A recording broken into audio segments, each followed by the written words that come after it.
திருவள்ளரை என்று அழைக்கக்கூடிய இந்த திருச்சி துறையூர் சாலையிலே அமர்ந்து உள்ள வைணவ ஸ்தலமானது மிகவும் சிறப்பானது. புண்டரீகாட்ச பெருமாள் என்று சொல்லக்கூடிய மிக சிறப்பு வாய்ந்த பெருமாளானது.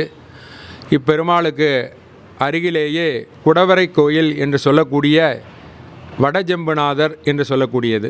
இந்த வடஜம்புநாதர் என்று பெயர் வர காரணமானது அக்காலத்திலே உள்ள மிக சிறப்பு வாய்ந்த சோழ மன்னர்கள் அன்றாடம் சிவாலயத்திலே சுவாமியை தரிசனம் செய்துதான் இரவு உணவு உண்ண செய்து அவர்கள் முடிப்பார்கள் அந்த பூஜையை.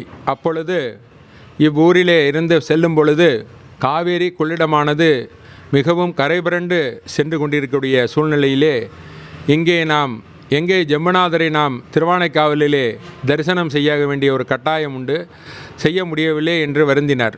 அப்பொழுது இங்கேயே நான் குடவரை கோயிலிலே இவ்விடத்திலேயே காட்சி கொடுக்கிறேன் என்று மிக சிறப்பாக இங்கே அருள்பாலித்தார். ஆகையினாலே அங்கே என்று நாம் சொல்லக்கூடியதோ அதே போல் இங்கே வடஜம்புநாதர் என்றும் அதன் அருகிலேயே முருகப்பெருமான் சுனையோடு அருள்பாலித்து இங்கே சித்தர்கள் எல்லாம் ஜீவசமாதி அடைந்திருக்கிறார்கள்.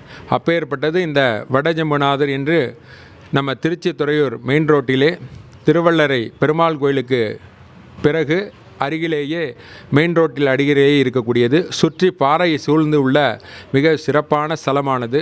பௌர்ணமி தினத்திலே இங்கே கிரிவலம் செய்ய அந்த ஊர் மக்கள் எல்லாம் ஆரம்பித்தார்கள். இப்பொழுது எல்லோரும் அந்த மலையை சுற்றி வந்து எல்லோரும் தரிசித்து இந்த வடஜம்புநாதரை தரிசித்து கொண்டு இருக்கிறார்கள்.